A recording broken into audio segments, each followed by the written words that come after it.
चंद्रशेखर जी।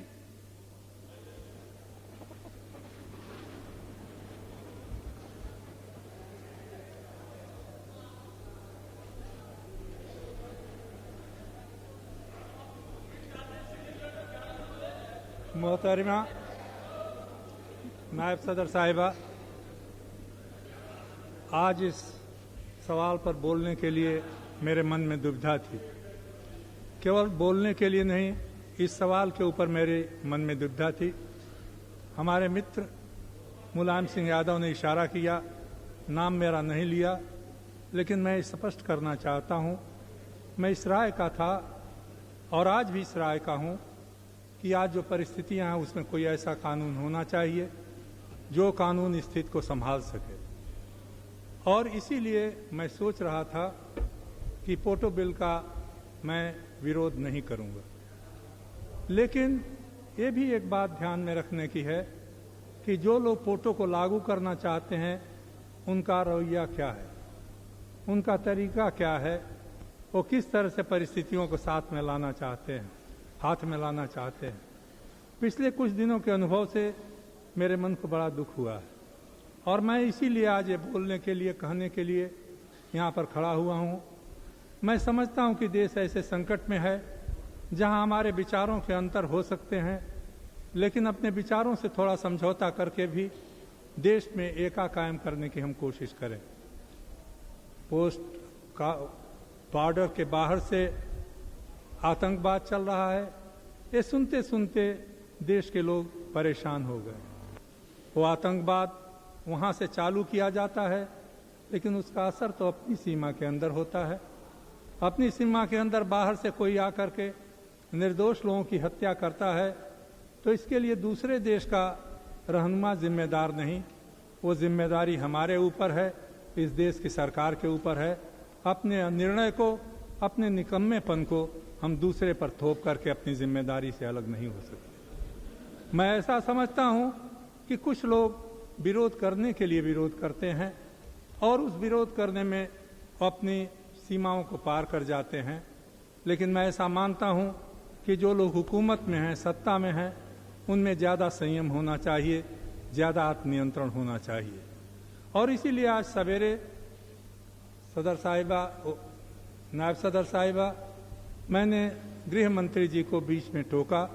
मुझे उसे दुख है क्योंकि हमारे मित्र जो दूसरे कहते हैं, आदमी अलग अलग होते हैं और उन आदमियों के रोल कभी कभी अलग हो जाया करते हैं, लेकिन बुनियादी तौर पर उनकी शख्सियत में, उनके व्यक्तित्व में अगर हम विश्वास नहीं करते हैं तो कोई जमहूरियत, कोई लोकशाही नहीं चल सकती। भाजपा के बारे में हमें कोई दिल में संदेह नहीं है।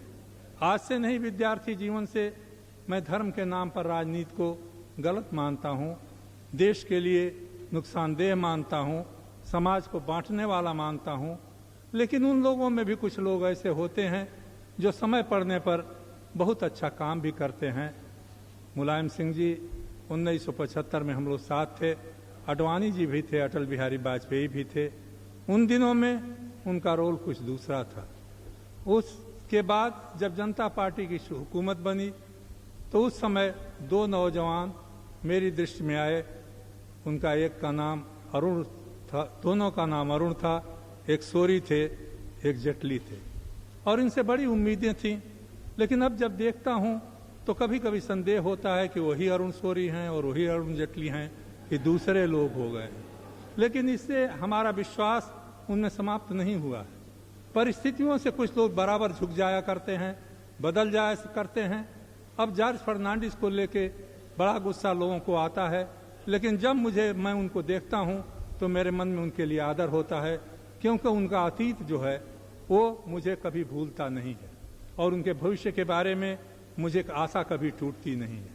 लेकिन मैं अडवाणी जी से, गृह मंत्री जी से कहूंगा, जिस तरह से इस चर्चा को चलाया गया वो चर्चा देश को बनाने वाली नहीं थी, देश को जोड़ने वाली नहीं थी। जैसा किसी ने कहा, शुरू से ही ये धमकी दी गई, हम संयुक्त बैठक करेंगे, बहुमत हमारा होगा, हम बहुमत से इसको पास कर लेंगे, बहुमत से पास कर लेंगे, लेकिन उसको क्रियान्वित करने में आपको सबका सहयोग चाहिए। अगर इतनी भी दूरदृष्टि नहीं है तो इस देश को चलाया नहीं जा सकता। जिन राज्यों के भरोसे आप इसको चलाना चाहते हैं, उन राज्यों को आपको अपने साथ रखना पड़ेगा। जिन मुख्यमंत्रियों के जरिए इस कानून को लागू करना चाहते हैं, उन मुख्यमंत्रियों की मर्यादा के बारे में भी आपको ध्यान रखना चाहिए। मैंने शुरू में ही कहा, तकनीकी तौर पर आपका कहना यह सही हो सकता है कि आपने किसी का नाम नहीं लिया, लेकिन किसी मुख्यमंत्री ने अगर आपसे व्यक्तिगत कोई बात की तो उसको इस सदन में दोहराना किसी गृह मंत्री के लिए, किसी प्रधानमंत्री के लिए शोभा नहीं देता। ये बात मैं आज फिर कहना चाहता हूँ, क्योंकि इस तरह की भावनाओं से हमारे देश में एक बिखराव की हालत पैदा हो रही है। ये पोटो का कानून जिस तरह से लाया गया है और इसका जिस तरह से उपयोग हुआ है, गुजरात में जिस तरह का उपयोग होया, मैं उस घटना को नहीं दोहराना चाहता।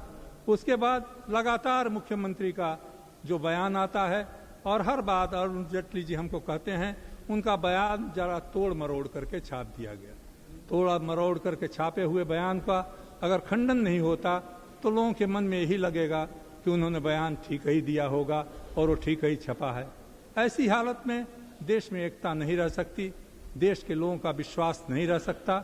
आज देश के सामने बाहर से आने वाला आतंकवाद समस्या नहीं है, इस देश में समस्या इस बात की है कि देश के लोगों का दिल टूटा हुआ है, लोगों का विश्वास हिला हुआ है।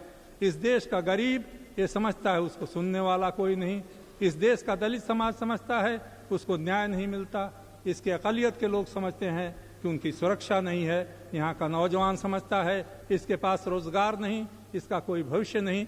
बड़ी कृपा होती अगर आप इस ओर ज़्यादा ध्यान देते। केवल दूसरे देशों की सहायता से आतंकवाद नहीं खत्म हो सकता। आपने कहा 61,000 लोग आतंकवाद के शिकार हुए। क्या आपको दिन याद हैं जब 25,000 लोग केवल पंजाब में मारे गए थे?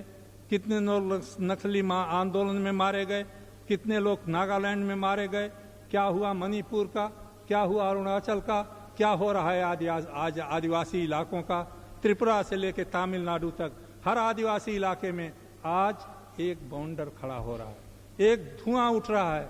उसे आप आतंकवाद कहें या नहीं, हमारे मित्र अभी कुछ कह रहे थे। हम सरकार का समर्थन करते हैं, सरकार का समर्थन करते रहिए, सरकार चलाते रहिए, लेकिन उसी आंध्र प्रदेश में कितने इलाकों में, कितने जिलों में आज सरकारी अधिकारी जा नहीं सकते, कितने इलाकों में जीवन सुरक्षित नहीं है। वो कोई बाहर से आया हुआ आतंकवाद नहीं है, उस धरती से जन्मा हुआ आतंकवाद है। आज क्या हो रहा है झारखंड में, आज क्या हालत है हमारा जो नया राज्य बना मध्य प्रदेश में, छत्तीसगढ़ में, और एक एक लोग एक दूसरे के दुश्मन बन रहे हैं। इस संसद में हम लोग दुश्मन न बने, एक दूसरे के सहयोगी बने। विचारों का मतभेद हो सकता है, मैं यही निवेदन करूंगा कि गृह मंत्री जी अब भी कोई ऐसा मौका निकालिए कि ये आपसी विवाद समाप्त हो, हम देश के सामने और दुनिया के सामने एक मिलीजुली तस्वीर रख सकें। अगर जिस तरह से आप इस विधेयक को पास करना चाहते हैं, स्वीकृत कराना चाहते हैं, तो उसको स्वीकृत करना मेरे जैसे व्यक्ति के लिए संभव नहीं होगा और मैं विवश होकर के इसका विरोध करूंगा।